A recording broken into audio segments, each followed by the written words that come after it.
Arrogant cop orders veteran to take off her jacket, then salutes after noticing her back scar. The sharp voice of a brash cop pierced a quiet small-town grocery store as he ordered a veteran to remove her jacket, an act of disrespect loaded with ignorance. What the officer didn't realize was that beneath the worn sweater stood Mara Dalton, a retired Navy SEAL whose silent scars and unspoken sacrifices carried the weight of battles few could imagine. As tension swelled, a single moment, a scar revealed, a salute given, would shatter assumptions, command profound respect, and remind everyone that true strength lies not in noise or pride, but in presence, honor, and resilience. This is the story of a forgotten hero reclaiming dignity against the odds, showing us how the quietest warriors often carry the heaviest burdens, and why their stories deserve to be told. And before I forget, let us know in the comments where you're watching from. I love seeing how far these stories reach. And if you're new here, make sure to subscribe so you don't miss tomorrow's special video. I guarantee you won't want to miss it. Now let's jump in. The small town of Willows Creek, nestled in the Colorado foothills, didn't often make the news. People came here to disappear, to slow down, or to forget. And for Mara Dalton, it was all three. She moved through the morning fog like a ghost, her boots soft against the gravel shoulder of the road. A faded army green jacket clung to her frame, a little too big, the kind issued years ago to those who didn't ask for replacements. On the back, a barely visible patch, the outline of a trident, faded almost to nothing. Most wouldn't notice it. Most never looked that close. Mara didn't speak much in town. She volunteered at the community garden, read paperback novels by the window at the diner, never raised her voice, and no one thought to ask about the way she always kept to herself. Some assumed she was just another burned-out soul passing through. But the truth was far older, heavier, and stitched into every thread of that jacket. That morning, she stood outside the county courthouse, waiting for the clerk's office to open. She held a manila envelope in one hand, papers inside still warm from the printer. It had taken weeks to track down her late brother's discharge records, a bureaucratic mess of red tape. She wanted to file them with the city to get his military headstone approved. Mara had done this before, too many times, for fallen friends, for her father, for ghosts. But that morning, Willows Creek had a new deputy, fresh out of academy, badge still shining, temper still sharp. He spotted Mara from across the plaza and walked toward her with a bounce in his step and authority in his eyes. "Hey, you can't loiter here," he said, voice louder than necessary. Mara turned, met his gaze with a calm nod. "I'm just waiting for the clerk's office to open." "Still, you can't stand around like that. Let me see some ID." She handed it over, slow and silent. He looked it over, annoyed she hadn't pushed back. "What's in the envelope?" he asked. "Military records," she said plainly. He squinted at her jacket. "And what's that? You military, or just playing dress-up?" Something in the plaza grew still. A woman walking her dog slowed. The courthouse doors remained shut. Mara's voice didn't change. "It was my brother's. He died wearing it." The deputy scoffed. "Right. Then take it off. Can't wear military identifiers if you didn't earn them. It's impersonation." She blinked, but said nothing. He stepped closer. "I said take it off." And then, as the morning sun crept through the clouds, Mara turned her back to him to unbutton the jacket. As the fabric shifted, the breeze caught the edge and lifted it slightly, revealing the faint, brutal scar that ran diagonally across her shoulder blades. Deep, surgical, the kind earned far from any hospital. He froze, not because of the scar, but because of the tattoo beneath it. A blacking trident, clear as day now. And above it, one word etched in flesh: Valkyrie. His jaw opened. Then slowly, as if his training just caught up to his ego, the young officer stepped back and raised his hand in a trembling salute. "And Mara?" She simply rebut-toned the jacket. The young deputy's salute hung in the morning air, suspended like breath in winter. He didn't know what Valkyrie meant, not really. But he'd heard the stories. Whispers from instructors.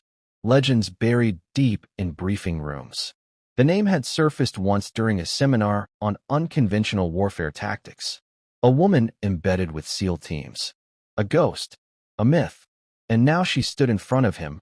No medals, no fanfare. Just silence and a jacket that didn't need defending. I didn't know, he murmured. You didn't ask, Mara said quietly, eyes still fixed on the horizon. She turned toward the courthouse steps, boots clicking softly as the doors finally unlocked. The clerk inside greeted her with a knowing nod. He had been stationed in Ramadi, back in '07. He didn't speak of it either. But that morning, as Mara passed him the envelope, his fingers brushed hers, just long enough to say, "I remember." Outside, the deputy remained on the plaza, one hand still hovering near his temple. He hadn't lowered the salute. Not until she disappeared through the doors. Inside, the hallway was lined with outdated posters about veterans' benefits and flag protocol. Mara waited patiently as the clerk scanned the documents. He looked up. "Your brother served under your name?" She nodded. "Long story. Different last name. We shared everything else." "Special operations?" She hesitated. He didn't talk about it, but he left pieces behind. The clerk stamped the papers, then slid them back across the counter. "It'll be approved by next week. I'll expedite it." Mara gave a small, grateful nod. Not because of the favor, but because he didn't ask more. Some people wanted the war stories. Others knew better. She stepped back into the light and felt the air shift. The plaza was quiet. A few people had stopped to watch. Not the salute, but what came after. The way the young officer suddenly stood at attention. The way he looked, not embarrassed, but changed. Mara moved past him without a word, but her presence lingered. Not in a confrontational way. It wasn't about putting him in his place. It never had been. It was about reminding him that some things run deeper than what you see. That scars don't always scream. Sometimes they whisper. Later that afternoon, the story spread. Not loud, not viral. Just quiet conversations in the diner. "Did you hear what happened outside the courthouse?" "That woman, Mara, she's someone." "Someone important?" "No. Someone heavy." Old Mr. Kellen, who ran the hardware store, sipped his coffee and stared out the window. "That's the thing about real warriors," he said. "They never come looking for thanks. But when the moment comes, the world pauses." Someone near the counter asked what he meant. Kellen didn't answer, just tapped the rim of his mug twice, then went back to staring. Back at home, Mara removed her jacket, folded it neatly, and placed it beside a photograph on the shelf. Her brother, laughing, young, wind in his hair. A photo taken before their last deployment. Before the mission went sideways. Before she carried him out of a burning truck, 2 bullets in her leg, and half the world collapsing around them. She never wore the jacket for show. She wore it because it was the only piece of him that survived. Mara's house sat on the outskirts of Willows Creek, where the gravel turned to dust and the power lines thinned into silence.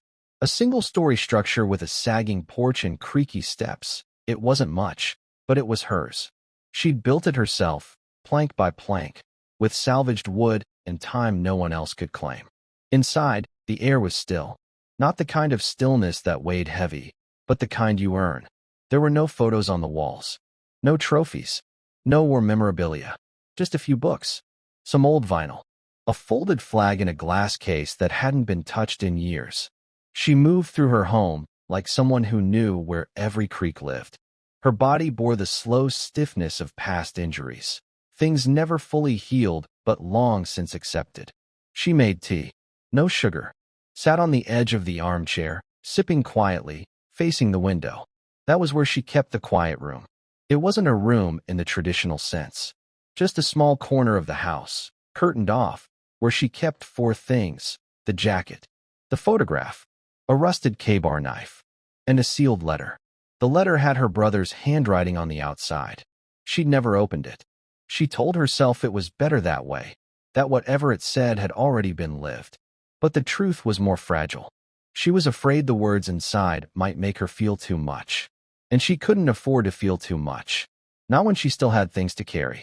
That night, as the wind picked up across the hills, Mara sat outside on the porch with a blanket wrapped around her shoulders. A distant coyote howled. Somewhere nearby, a fence rattled. And then headlights appeared in the distance, slow and deliberate. A sheriff's cruiser pulled into the gravel drive. tires crunching until they stopped just before the gate. The same deputy stepped out. No swagger now. No bark in his stride. Just quiet boots against dirt. Mara didn't move. She didn't speak. He approached slowly, stopping at the edge of the porch like he knew this wasn't his ground to claim. "I'm sorry," he said. Mara studied him. He fidgeted. "I asked around. Someone at the VA said Valkyrie was real. Said she pulled 2 men out of a black site in Kandahar during the Red Crescent operation. Said she disappeared after that. I didn't know it was you." Mara set her tea down. "Most people don't," she said. He nodded. "Still, I should have seen it. The way you carried yourself. That wasn't just a jacket. That was history." Mara's eyes softened. "You're young. Eager. You were doing your job. That's how mistakes happen." He looked down. "I didn't come here for forgiveness. I came to ask something." She raised an eyebrow. "If you're willing, would you come speak to the new recruits? At the academy? About presence. About what silence can mean." There was a long pause. Mara leaned back in her chair. "I don't do speeches. You wouldn't have to. Just be in the room." She didn't answer. But in the quiet that followed, he took that as a maybe. And it was more than he'd expected. When he left, Mara stood beneath the stars, jacket draped over her arm. The wind lifted it slightly. And for the first time in a long time, she thought about opening the letter. Not yet, but soon. Morning came slow, golden, and warm.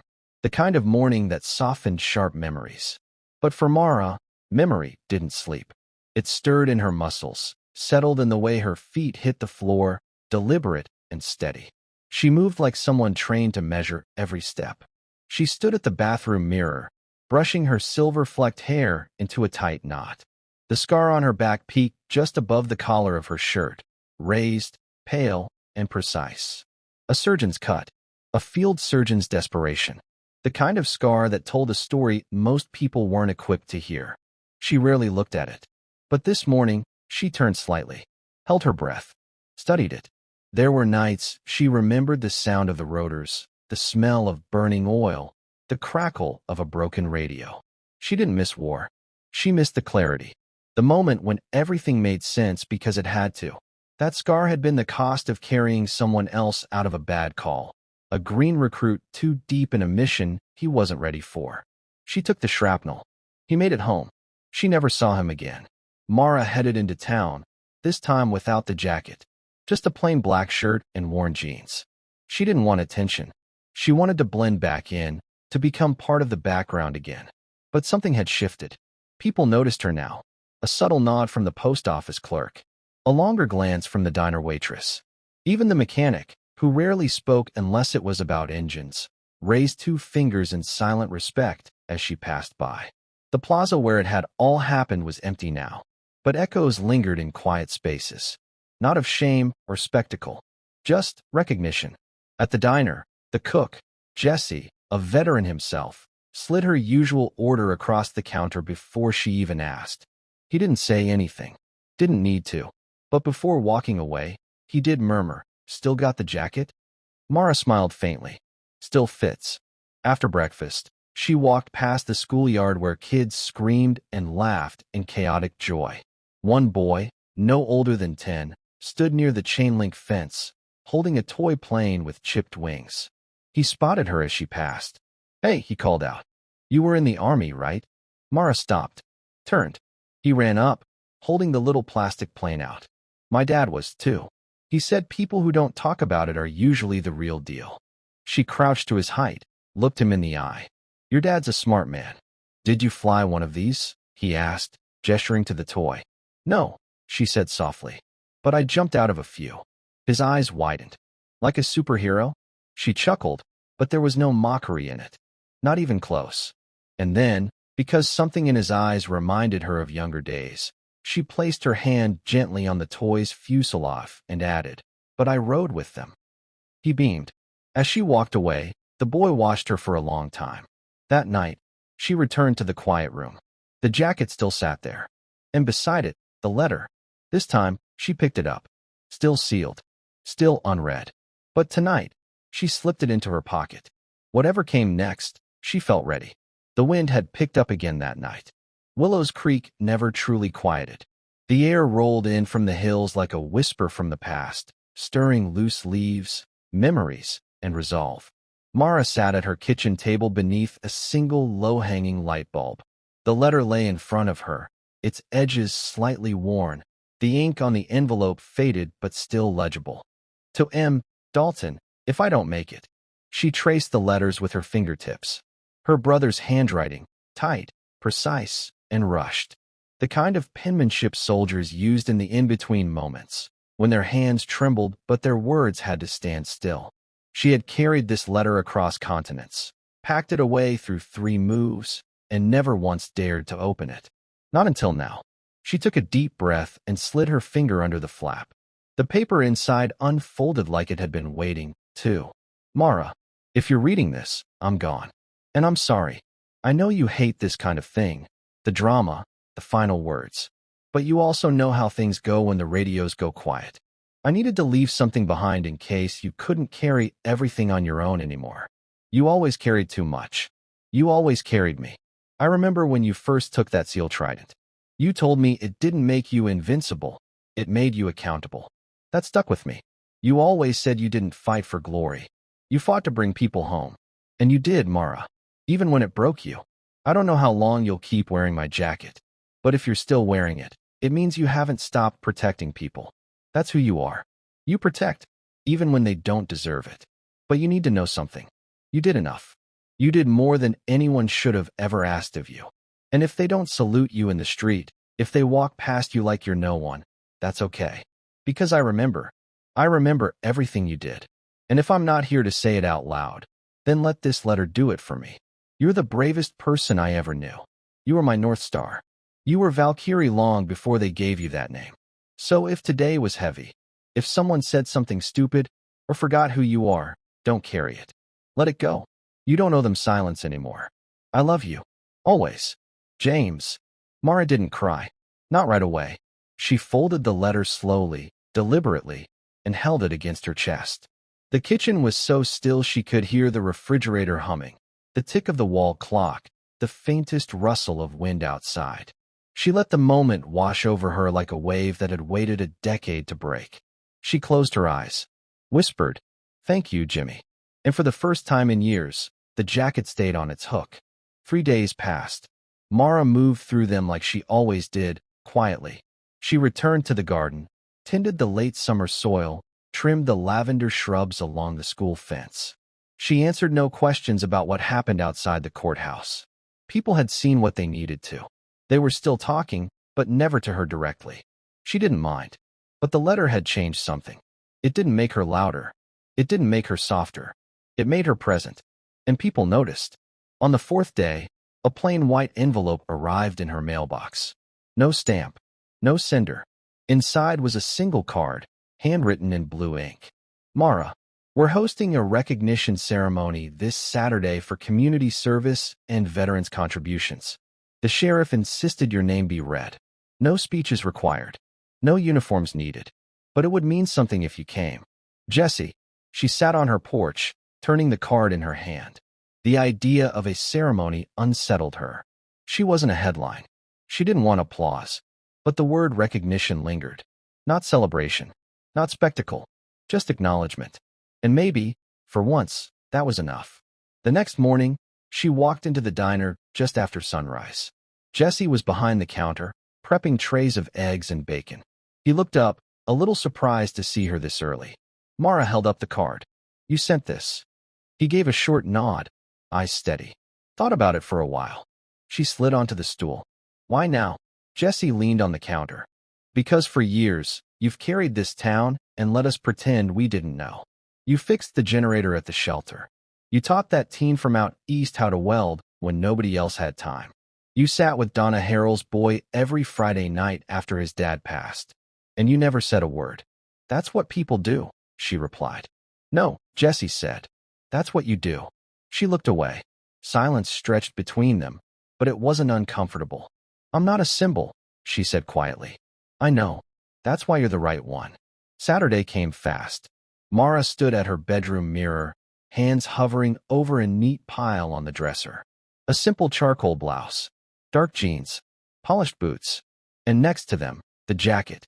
She stared at it for a long time, then reached underneath the pile and pulled out a narrow wooden box she hadn't touched in years. Inside were her brother's dog tags, her own, and a single ribbon, Navy Cross. She hadn't worn it in public since the day she received it, under protest. But tonight felt different. As the sun dipped below the ridgeline, Mara stepped out of her house and onto the porch. She wasn't in uniform, but she was unmistakably prepared. In her hand, she held the wooden box. Not to display, just to carry. She didn't walk like a hero. She walked like someone who'd stopped hiding. And that, somehow, was more powerful. The Willows Creek Town Hall wasn't built for grand occasions. It had folding chairs, a wooden podium with a chipped corner, and faded red, white, and blue bunting that someone pulled from a dusty box every year. But tonight, it held something heavier than celebration. It held respect. Families filled the rows. Local business owners, teachers, kids who didn't yet understand the weight of a uniform, but could feel the difference in the air. The sheriff stood near the back, arms crossed, his gaze flicking to the door every few seconds. Jesse was near the front, wearing his only clean flannel. Then the door opened, and Mara walked in. The room didn't erupt. It didn't gasp, but it quieted, not in obligation, but in reverence. She wore the charcoal blouse. Her brother's dog tags hung low around her neck, barely visible beneath the collar. In her hand was the narrow wooden box. Her steps were calm, unbroken, the kind of stride you couldn't teach, only earn. She sat in the second row, far left. A few people turned to acknowledge her. Some gave small nods. A woman from the flower shop touched her heart briefly before looking away. The ceremony began like any other, recognition of volunteers, fundraisers, and school board members. A local firefighter spoke about community trust. An elderly Marine veteran received a handshake for 40 years of service with the VFW. And then Sheriff Keller stepped to the podium. He was a hard man to read. Not cold, just trained to withhold more than he revealed. He cleared his throat, scanning the room. "I'm not one for speeches," he said, glancing at his notes. "But sometimes a name deserves more than ink." He looked up, locking eyes with Mara. "This town is full of good people. Quiet ones. Folks who carry more than we know. And every now and then, someone walks among us who's lived through storms we can't imagine, and never once asked for recognition." He held up a single envelope. "Tonight, we honor Mara Dalton. For her service, here and elsewhere." He didn't read off medals. He didn't list operations or citations. He just paused, then added, "If you know, you know." And with that, he stepped back. No dramatic music. No forced applause. Just a slow, rising standing ovation that began with Jesse, then spread across the room like dawn breaking. Mara didn't stand. She didn't wave. She placed the wooden box in her lap and folded her hands over it. But her eyes shimmered, and that was enough. After the ceremony, people came in small waves. A few handshakes, a pat on the shoulder. A young girl asked if she could sit beside Mara for a minute. Mara let her. "Was it scary?" the girl asked. Mara didn't flinch. "Sometimes. But you still went." "Yes," Mara said, her voice quiet. "Because someone had to." The girl nodded like that made perfect sense. Outside, under a canopy of stars, Mara lingered by the steps. The deputy who once tried to strip her of her jacket approached again. This time, he didn't speak. He just extended his hand. Mara shook it, then turned to walk home. And the sound of her boots on the pavement felt, for once, like a song the town had finally learned to hear. The next morning, light spilled through the kitchen window, soft and golden. Mara stood at the sink, rinsing out her coffee mug, when she noticed something tucked beneath her front door. She walked over slowly, opened the door, and picked up a small manila envelope. No return address, no name. Inside, there was only a photo. It was old, grainy, slightly curled at the corners. It showed 4 soldiers standing in front of a CH-47 Chinook helicopter, rotors frozen mid-blur. Dust hung thick in the air. One of them, unmistakably younger, dirt-smudged, and wearing a half-smile, was Mara. The other 3? Gone. She sat down at the table, the weight of memory settling like fog. She hadn't seen this photo in years. Maybe someone had found it in a locker. Maybe someone from her old unit was still alive, still out there. On the back of the photo, scribbled in pencil, "For when you forget who you are." No signature, but she knew the handwriting. She'd seen it once before, in a letter. It was Jimmy's. She stared at the photo for a long time, then rose slowly and walked to the quiet room. The jacket hung on its usual hook. The knife sat in its place. But today, she picked up the photo and placed it next to the folded flag. For the first time in years, that little room didn't feel like a shrine to ghosts. It felt like a place where memory and presence could sit side by side. That afternoon, she visited the local high school. The deputy had followed through. He passed along her name to the academy in Fort Carson. And to her surprise, the academy director had asked if she'd be willing to start local, speaking to young cadets at the high school's new JROTC program. She hadn't committed, but she hadn't said no either. As she stepped through the glass double doors, the young instructor, Lieutenant Ramirez, greeted her with something between awe and composure. "Ms. Dalton," he said, "it's an honor." She shook his hand, noting how firmly he held it, how he kept his eyes steady, not as a show of dominance, as respect. He gestured to a modest classroom filled with about 20 teens in uniform. Some sat upright with pride. Others slouched, playing with the straps on their packs. But all of them turned when Mara entered. She didn't introduce herself. She didn't walk to the front. She simply stood by the wall, arms loosely folded, and watched. Ramirez cleared his throat. "Cadets, we have a guest today. I want you to observe how she enters a room. How she doesn't need to say anything to command attention. A pause. You may never reach her level, but you can learn from her presence." Mara gave a quiet smile, subtle and brief. One cadet raised his hand. "Were you Delta?" She shook her head. "Navy. SEAL." A pause. Then, "Yes." Gasps. A few elbows. Ramirez held up a hand. Let her speak on her terms. But Mara didn't speak. She just walked slowly to the chalkboard, picked up a piece of white chalk, and wrote 3 words. "Hold the line." She turned to face them. "That's all you really need to know," she said. "About me. Or about service." The classroom was silent. The kind of silence that felt earned, not imposed. Chalk dust hung lightly in the air. The phrase "hold the line" sat on the board, stark and simple, but it carried more weight than any speech she could have given. One cadet, a tall boy with nervous hands, raised his voice hesitantly. "What does it mean?"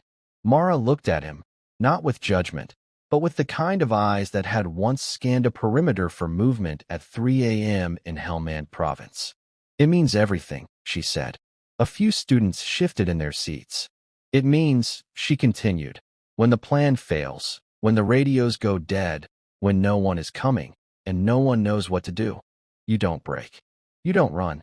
You don't shout. You hold the line." Each word landed like gravel poured slow into a steel bucket. Another cadet asked, "Even if it's just you?" "Especially if it's just you," she said, voice low but firm. "Because if you hold, others might find the strength to do the same." She walked the rows slowly, stopping by a girl in the back, posture too stiff, eyes a little too sharp. Mara saw herself in that one. Not in the uniform, in the armor underneath it. "You want to serve?" she asked her.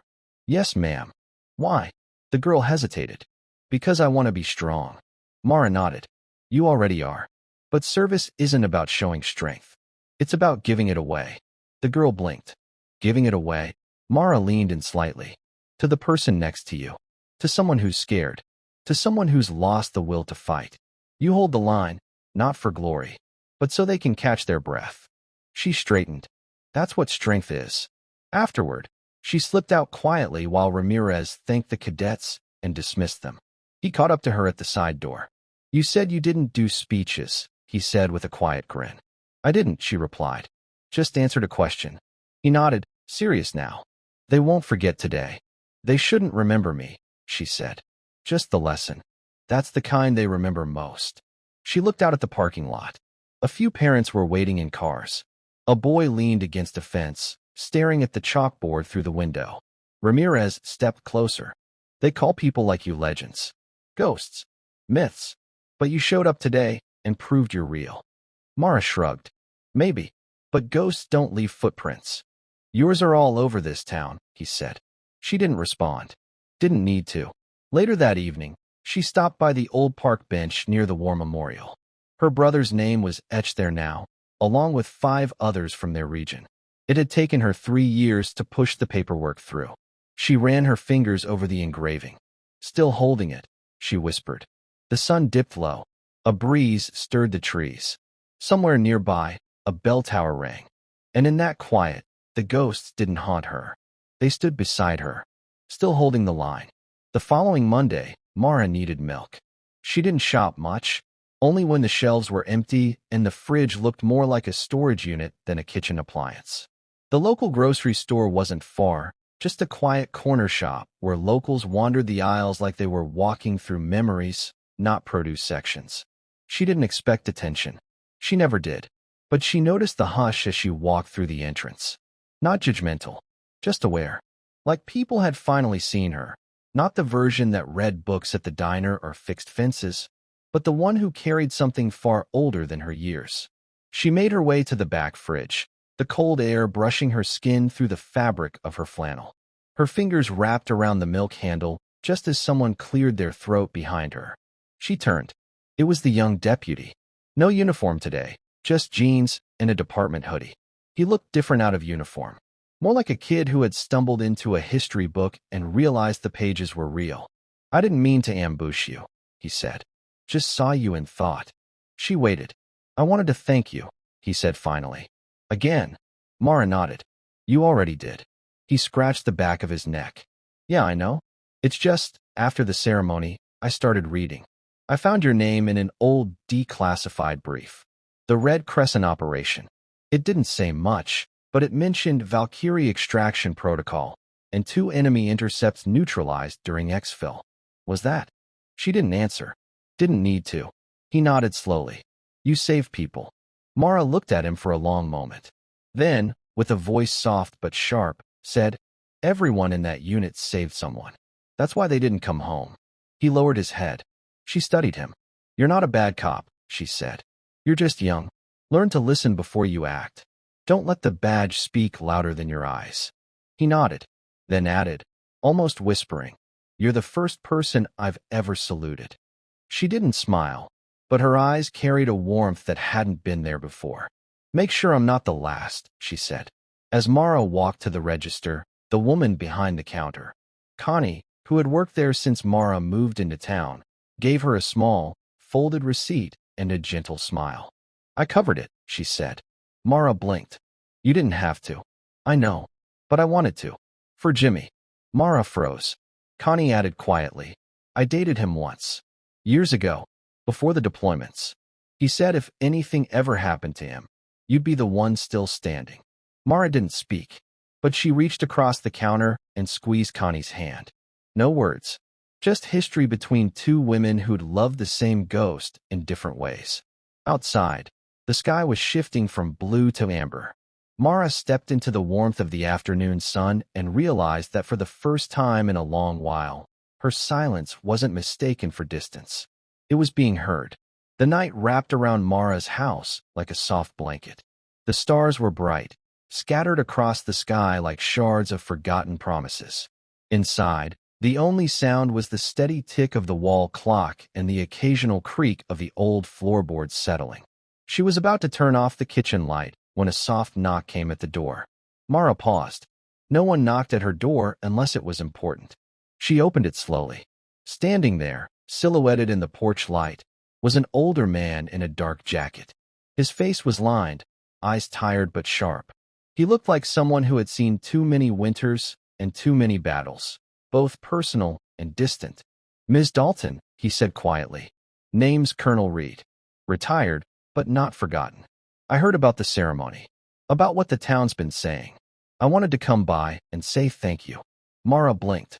Thank me, she asked, voice soft but cautious. For your service. For your sacrifice. For carrying things the rest of us tried to ignore. He pulled out a small folder, weathered and creased. This came from the Pentagon a few days ago. Classified, but cleared for personal delivery. Your unit's after-action reports. They're finally acknowledging what you all did in '09. Mara didn't move. The colonel stepped closer. You and James saved hundreds. The operation was a success because of you. But politics buried the story. You were ordered to disappear. The medals came years later, and even then, quietly. He paused. I was part of the command.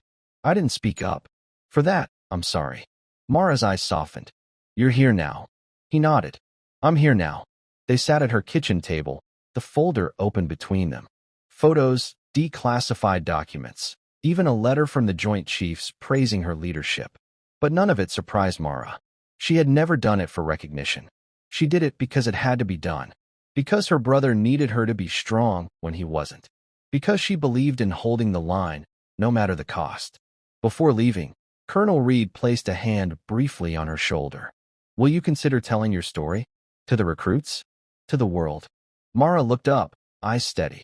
I've started, she said. And I'll be here whenever you need. The colonel nodded and stepped back into the night. Mara closed the door, leaning against it as the weight of years lifted, just a little. In the silence, she finally allowed herself to exhale. Days turned into weeks in Willows Creek, but the slow rhythm of the town didn't erase the weight Mara carried, or the quiet transformation that was beginning to take root. The dusty roads, the rustling trees, and the familiar hum of daily life were all constant backdrops to a deeper, more personal journey. Mara moved through it like a shadow carrying light, quiet, unassuming, but undeniably present. Her visits to the JROTC cadets became routine, but each meeting felt like a small victory. She never gave speeches or lectures. Instead, she shared fragments of her life, brief stories that hinted at pain, resilience, and the invisible burdens carried by those who serve.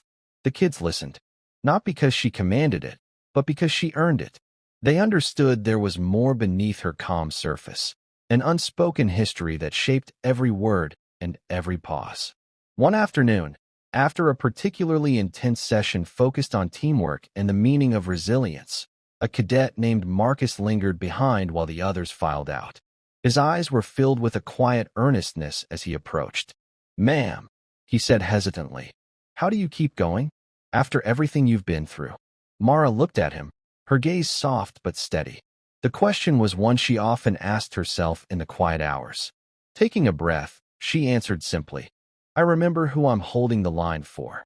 Marcus nodded slowly, as if grasping the weight of her words. Like your brother?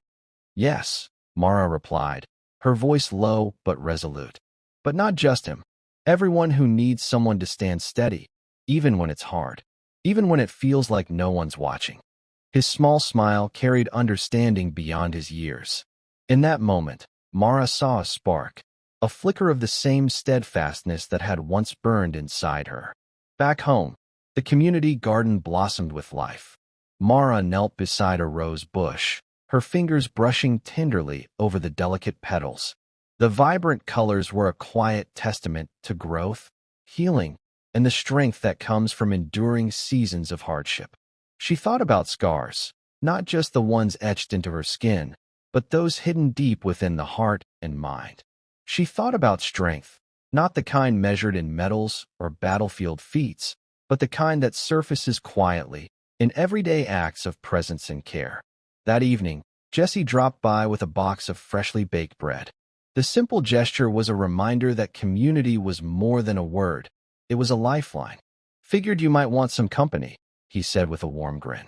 They sat together on Mara's porch, breaking bread and sharing stories about the people who had passed through Willows Creek, their struggles, their triumphs, their silent battles. Jesse's words lingered in the night air. We forget a lot, he mused.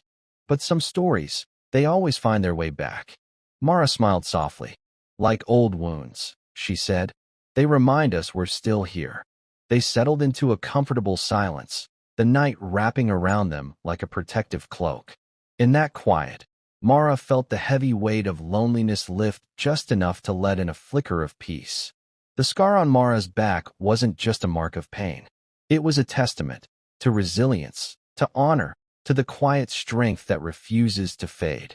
In Willows Creek, she was no longer invisible. She was present, and that presence, steady and true, was more powerful than any medal. Weeks turned into months, and Mara's quiet presence began to ripple through Willow's Creek in ways she never expected. She had always lived her life with the steady discipline of a warrior trained to endure, but now, without seeking it, she was becoming a beacon, not one of flash or noise, but of resilience, dignity, and the kind of quiet strength that moves mountains without declaring its power. Her conversations with the JROTC cadets became more than lessons. They became moments of connection. Mara didn't preach or lecture. Instead, she shared fragments of her life. Stories about missions in foreign deserts, scars both seen and unseen, and the unyielding resolve to hold the line even when everything else felt lost. She talked about loss, the weight of comrades never returning, and about humility, about the real courage found in choosing when to speak and when to listen.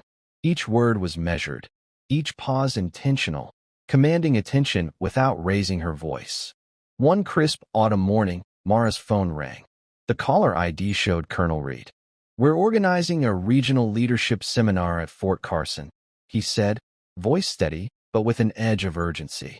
"They want you to lead a session on veteran resilience and silent strength. No fluff, no spectacle, just real talk from someone who's been there." Mara hesitated. The thought of stepping onto a larger stage was daunting. The idea of being the center of attention was foreign to her. She swallowed and asked, "Why me?" "Because you're exactly who the next generation needs," Reed replied. "Someone who carries the weight but doesn't let it break her. Someone who's earned respect not through noise or medals, but through presence and integrity." The call stirred something inside Mara, a mix of apprehension, responsibility, and a flicker of hope she hadn't felt in years. After a moment, she nodded and said, "I'll do it." The seminar room at Fort Carson was stark. Rows of young officers and recruits sat, eyes wide and expectant. Mara stood before them, calm and composed, her presence filling the space without effort. She shared stories, not grand heroic tales, but small moments that captured the essence of service. The late-night watches, the quiet sacrifices, the scars carried long after the battle. She spoke of resilience, not as a flashy act, but as the steady heartbeat beneath every soldier's armor. She talked about humility, honor, and the power of silent strength. No medals flashed, no dramatic speeches, just truths spoken with honesty and gravity. After her session, a young lieutenant approached, eyes shining with newfound understanding.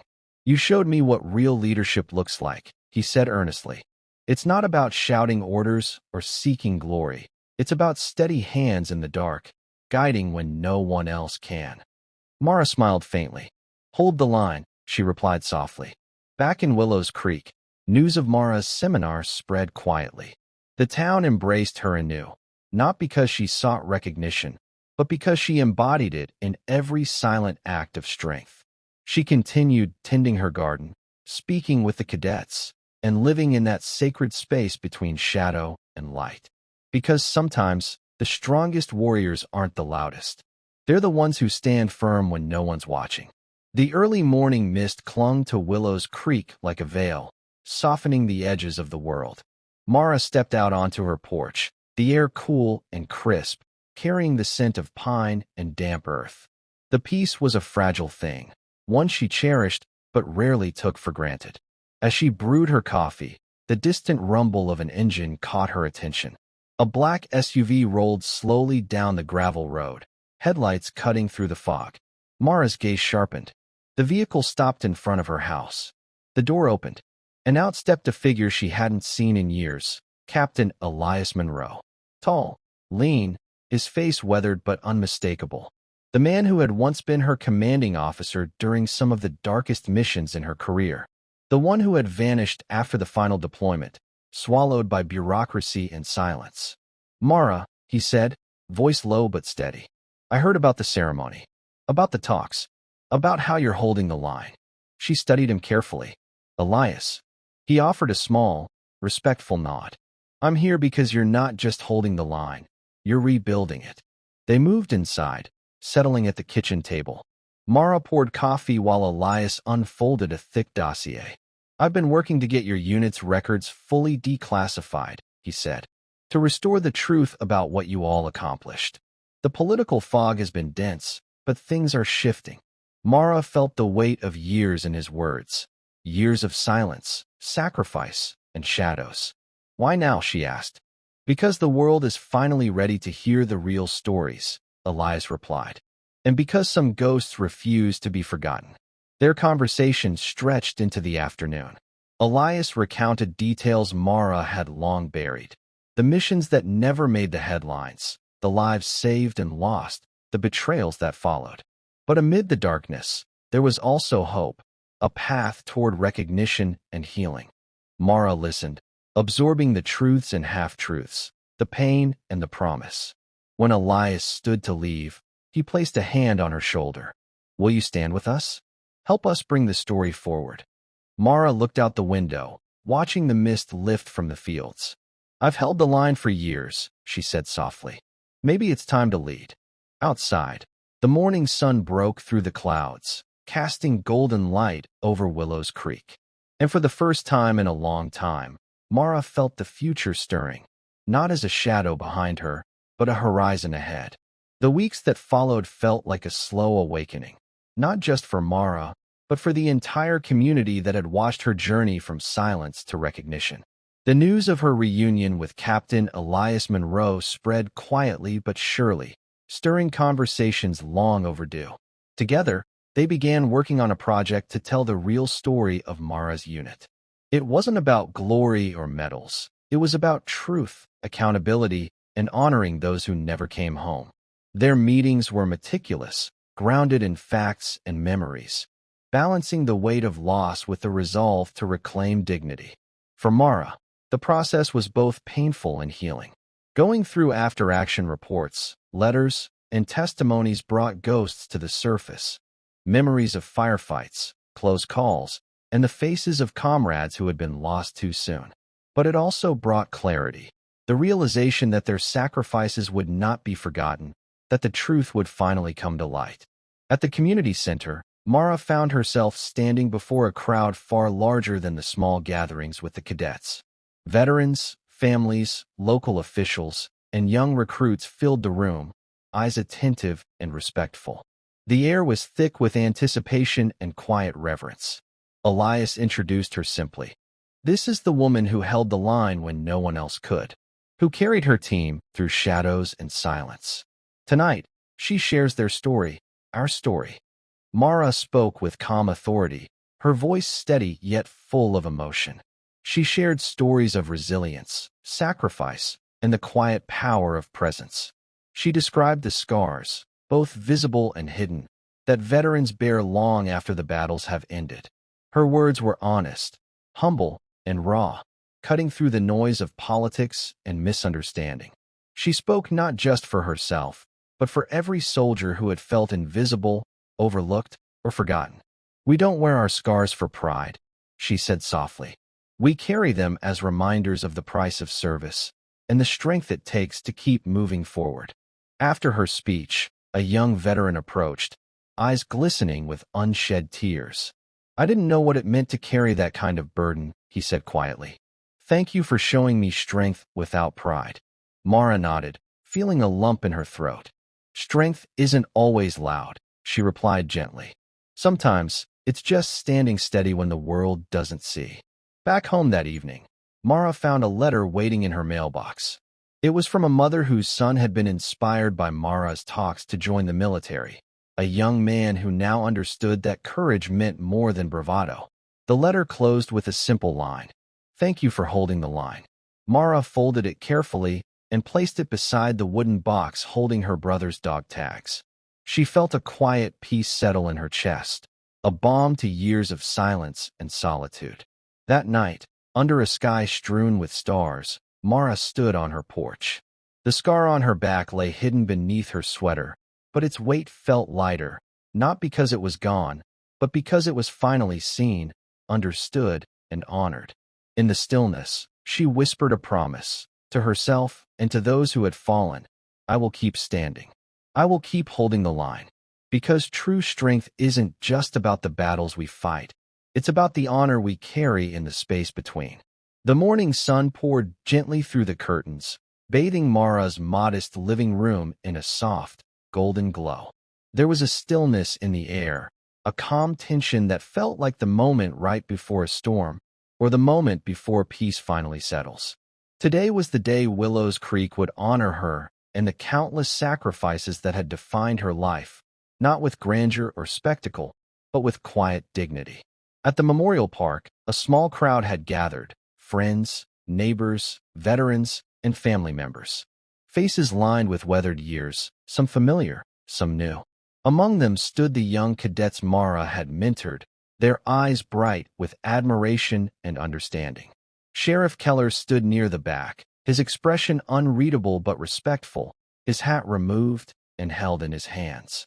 And there, near the front, was the young deputy, the same man who once arrogantly demanded Mara remove her jacket. Mara arrived with measured steps, wearing a simple sweater that concealed the scar etched deep into her back, a silent testimony to battles fought and burdens borne. She moved toward the small wooden podium, her heart steady despite the weight of memories pressing in. Elias Monroe, her former commanding officer, opened the ceremony with a heartfelt speech about resilience, sacrifice, and the enduring spirit of those who serve. He spoke of shadows endured, of the invisible wounds carried by veterans, and the quiet courage it takes to keep moving forward. When it was Mara's turn, she stepped up, her voice calm but filled with an undeniable strength. She reached behind her sweater and touched the scar, her fingers tracing the faded lines. For a long moment, she let the crowd see what had been hidden for so long. The scar was not just a mark of pain. It was a symbol of survival, of honor, and of unyielding strength. The young deputy stepped forward, his gaze unwavering. Without hesitation or words, he raised his hand in a crisp, formal salute. The crowd fell into a hush, every breath held tight. Mara met his eyes, returning the salute, slow, deliberate, and full of the weight of years. It was more than a gesture. It was a moment of restored dignity, of quiet justice.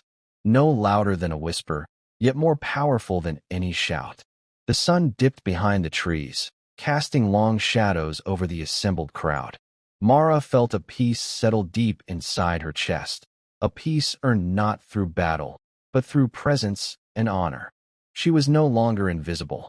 She was a symbol, the embodiment of silent strength, resilience, and the unspoken courage of those who stand firm when no one else is watching. The scar on her back remained, a badge not of shame, but of pride, and Mara wore it with quiet dignity, forever holding the line. Thank you for following Mara's story.